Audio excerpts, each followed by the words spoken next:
Hai, hari ni saya nak demo untuk speaker BL terbaru. Kotak dia plastik. Okey, so ini semua adalah bahagian depan. Ini bahagian tepi. So, kita ada 3 saiz. Plus 10, 12, 15. Okey, ini bahagian tepi. Inilah bahagian belakang. Okey, speaker yang pertama ni lah 10 inci 300 watt 8 ohm. Okey, yang 12 inci lah 500 watt 8 ohm. 15 inci lah 608 ohm. Okey, kat belakang ni ada 2 speaker. So korang boleh masuk mana-mana saja dia punya input. Dan satu lagi lah output. Okey, so boleh untuk looping looping speaker.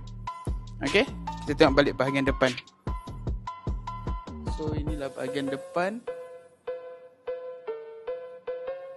Okey, kalau korang ada sebarang pertanyaan,